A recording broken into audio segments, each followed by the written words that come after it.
नमस्कार, top 10 news में आपका स्वागत है। मैं हूं राम सकल यादव। आइए दिखाते हैं आपको आज की छोटी बड़ी खबरें।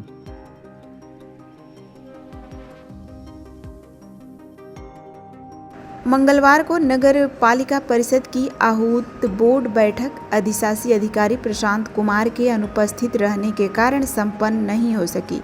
सभासदों ने नगर पालिका परिषद में धरना देकर अपना विरोध दर्ज कराया। सभासदों का आरोप है कि लगातार दूसरी बार अधिशासी अधिकारी के बैठक में उपस्थित न होने से बोर्ड की कार्यवाही बाधित हो रही है और जनहित के महत्वपूर्ण मुद्दों पर निर्णय नहीं हो पा रहे हैं। बैठक में मौजूद सभासदों ने नगर पालिका की कार्यप्रणाली पर गंभीर सवाल उठाते हुए कहा कि पिछले 4 बोर्ड बैठकों से एक ही एजेंडा बार बार प्रस्तुत किया जा रहा है। उनका आरोप है कि एजेंडे में पूर्व में कराए गए कार्यों को दोबारा शामिल किया जा रहा है, जिससे वित्तीय अनियमितताओं की आशंका उत्पन्न होती है। सभासदों ने इस व्यवस्था का एक स्वर में विरोध करते हुए पारदर्शिता की मांग की है। सभासदों का कहना है कि नगर पालिका में जन्म एवं मृत्यु प्रमाण पत्र से संबंधित फाइलों का समय से निस्तारण नहीं हो रहा है। इसके अलावा नगर क्षेत्र में सफाई व्यवस्था चरमराई हुई है तथा कई स्थानों पर प्रकाश व्यवस्था भी बदहाल बनी हुई है। इससे आम नागरिकों को भी भारी परेशानियों का सामना करना पड़ रहा है। बैठक में उपस्थित सभी सभासदों ने कहा कि नगर पालिका की वर्तमान कार्यप्रणाली पूरी तरह प्रभावित हो चुकी है और प्रशासनिक उदासीनता के कारण विकास कार्य ठप पड़े हैं।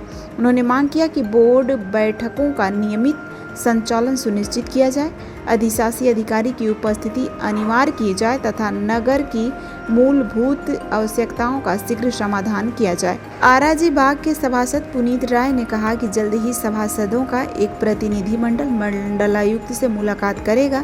धरने में आराजी बाग के सभासद पुनीत राय, डॉक्टर पूनम सिंह, अवनीश चतुर्वेदी, शैलेंद्र गौतम, विशाल श्रीवास्तव, संतोष चौहान, अतुल सिंह, सुरेश शर्मा, विजय चंद्र यादव, महताब कुरैशी, श्री राम भार्गव, मिथुन निषाद आदि लोग शामिल रहे। विगत कई बार से मीटिंग में ईओ साहब नदारत हो जा रहे हैं। नदारत होने का अभिप्राय यह है कि उनके द्वारा एजेंडे में काला गोरा करने का वो है एजेंडा बिंदु नंबर 6। आप मीडिया बिंदुओं से अनुरोध है कि कान्हा गौशाला मुजफ्फरपुर गंगटिया आप चले जाइए, बिंदु नंबर 6 है।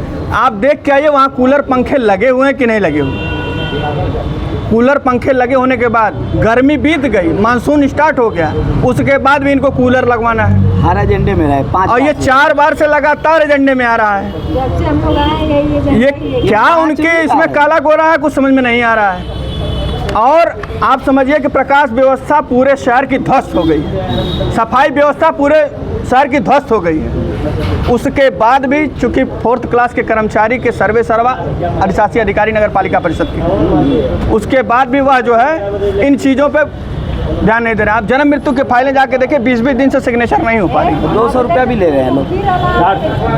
20-20 दिन से सिग्नेचर नहीं हो पा रही। प्रकाश विभाग में स्विच तक नहीं है, कोई निविदा की दस्तखत नहीं। जो ठेकेदार 15वें और अन्य 2% का काम वगैरह किए हैं, उनके फाइलों का भुगतान नहीं हो रहा है। अभी बीच में हमारा मुहर्रम बीता है, आने वाले समय में बरसात आ रहा है, सफाई है, तमाम मुद्दे हैं, लेकिन उस पर कोई किसी को कोई फोकस। इस पूरे मामले पर अध्यक्ष से बात हुई है? अध्यक्ष जी की माता जी अस्पताल में, वह जो है अपनी माता जी को लेकर हॉस्पिटल में हॉस्पिटलाइज हैं। पिछली बार भी अध्यक्ष हमारे मौजूद थे, सचिव महोदय परीक्षा का हवाला देते हुए नहीं आए। इस बार कोई निजी बहाना करके नहीं आए। वो क्यों नहीं मीटिंग करना चाहते हैं, किस मुद्दे पर नहीं करना चाहते हैं? यदि अगर सदन से कोई वो है, हम लोग जनता से चुने हुए जनप्रतिनिधि हैं। 5000-7000 लोगों ने हम लोग पे अपना भरोसा मत देकर हम लोग को यहाँ से जनता चुन के भेजती है। आप लोग शासन से मननीत सभासद हमारे यहाँ आए हुए हैं, 5 लोग और। तो जब शासन के मंशा के अनुरूप आपको कार्य ही नहीं करना है, तो नगर पालिका का प्रभार लेने की आपको क्या आवश्यकता है? अभी 4 दिन पहले हमने आपको लिखित दिया था कि पूर्व सभासद वकील अहमद वकील जी डेथ हो गई। जानू हमारे यहाँ प्रकाश विभाग में कर्मचारी, उनकी पत्नी की निधन हो गया। उनके द्वारा कहा गया, हमारे अधिशासी अधिकारी महोदय द्वारा, कि तहसील में भी कोई नेकपाल मर जाता है तो तहसील नहीं बंद होती। हम लोग आर्थिक मदद करते हैं पर ये नहीं होगा। जबकि मैं 3 बार से लगातार देख रहा हूँ, 17 साल की राजनीति में 3 बार से लगातार मैं हूँ, और आज तक कभी इस कार्यकाल से